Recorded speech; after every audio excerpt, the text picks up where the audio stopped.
Our world was once a vastly different place. To experience this won't hurt you, and there is nothing to fear.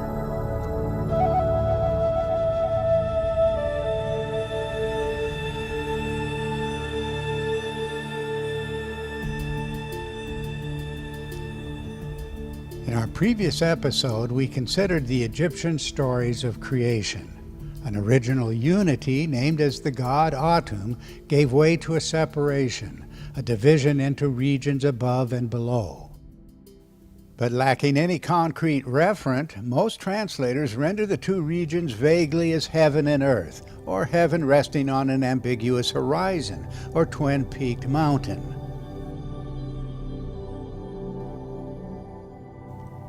Global variations on the ancient theme repeat this remarkable idea, and innumerable interpretations of the theme have been published in both popular and academic media. Under the common interpretation, the ancient language itself is left permanently obscure, whereas in the most ancient sources, highly concrete forms and a spectacular shift in the cosmic environment are consistently emphasized. In this series of discourses, we follow a different line of interpretation. We connect ancient myths and global symbols to extraordinary formations in the sky. The so-called creation has long been misunderstood. Creation was a remembered event when visible powers revered as gods appeared to construct a vast habitation in the heavens. In the language of the myths, an emergence occurred, a differentiation and clarification of form where no form previously existed. The language for the original condition typically emphasizes chaos, not in the usual meaning of that term today, but in the sense of dimness, fog or clouds, celestial waters, a pre-dawn glow, no implication of turbulence, no hint of conflict or wars of the gods, all of which came later. The first meaning of the word chaos was formless. In the Egyptian stories, the creator Atum was immersed in the boundless waters of the deep, originally inactive and lacking any distinctive form. Then in the acts of creation, he acquired external limbs through the explosive ejection of visible outflow, called words of power. The texts say the god gave birth to himself through this acquisition of external form.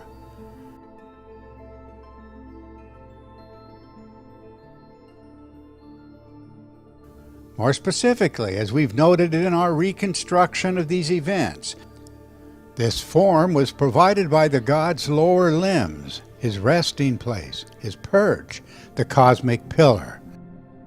The pillar is, in fact, a centerpiece of antique creation stories, and it connects us to the archetypal substructure, a foundational human experience from which all of the ancient cultures arose. It's here that we encounter the so-called separation of heaven and earth.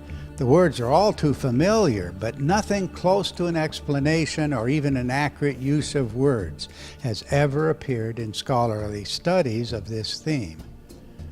We've offered a testable explanation in our historical reconstruction. Based on the earliest astronomical traditions, it begins with an ancient gathering of planets close to the Earth. We've called this planetary assembly the polar configuration, and our claim is that the early cultures recorded its distinctive forms with every tool available to them, long before a language of stable planetary motions was even possible. Given the specificity of our visual reconstruction, it can be readily tested against a vast cross-cultural consensus.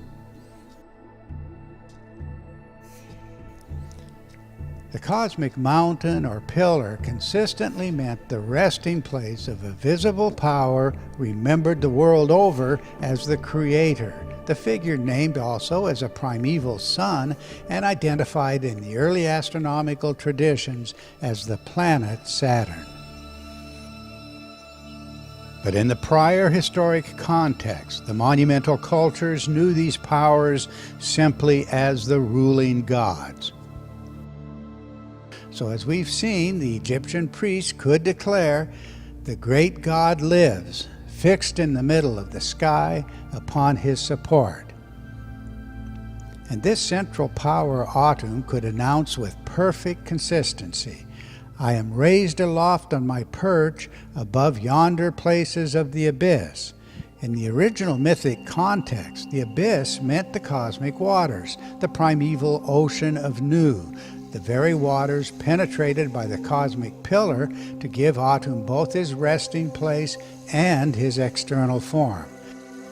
In our reconstruction, it is the crescent arms of the pillar god, standing out in a critical phase of the polar configuration, that visually divided the great sphere of Saturn into upper and lower regions. By following that surprising conclusion, the ancient sources will never disappoint us.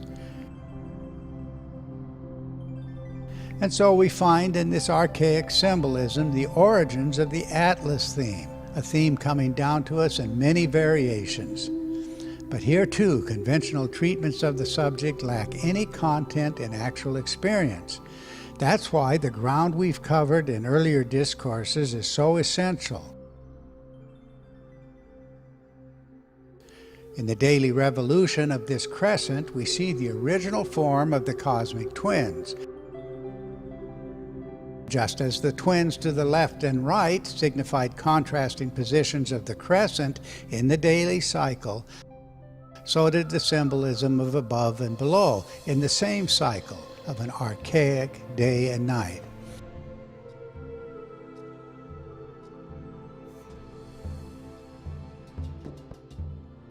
Here we discovered the archetypal meaning of the Egyptian words Nater Ta, the divine land, God's land, designated as two lands, more accurately, the twin lands, since, as we should expect, this symbolism is inseparable from that of the cosmic twins we've also discussed. In this case, the emphasis is on the revolving crescent positions above and below in the daily cycle. In Egypt, the meaning of these opposing crescent positions was localized in the symbolism of Upper and Lower Egypt. The original inspiration lay not in terrestrial context, but in sacred cosmography, symbolically projected onto geography. The cosmic map of a holy land in the sky was the prototype, reflected in sacred temples, cities, and kingdoms on earth, always directing our attention back to the twin powers of heaven. The celestial model was by no means limited to Egypt. All mythic archetypes trace to a unified source, sometimes complex, but always leaving an imprint, a signature, a fundamental and lasting contribution to human thought and religious practices the world over. For the Sumerians and Babylonians, the agent of the cosmic separation was the giant Enlil. In a fashion eerily similar to that of the Egyptian Shu, Enlil divided a primeval unity into two regions, one above, one below. The word for that unity was Anki, a combination of the very words for above and below, On the above and Ki the below. As in the story of the pillar god Shu, the Sumerian priests declared that it was the pillar god Enlil that separated On and Ki. This curious theme is well worth following. How did it happen that in so many creation accounts the world over, a fabulous pillar arises to separate an original unity into upper and lower divisions? Such memories coming down to us from every corner of the ancient world can only reinforce our conclusion that the mythic archetypes originated in an unfamiliar world, virtually no connection whatsoever to the celestial environment we experience today. In all of this, a key consideration must be driven home. The ancient star worshippers did not just see a giant sphere in the heavens above them. They did not just see a heaven-reaching column appearing to hold that sphere aloft. The polar configuration had essential definition, including the vertical column's universal link to a revolving crescent. follow today's common assumptions, and the entire idea of such a concrete global theme is preposterous. And yet, as we explore the ancient context, letting words mean what they say, the implications become ever more clear.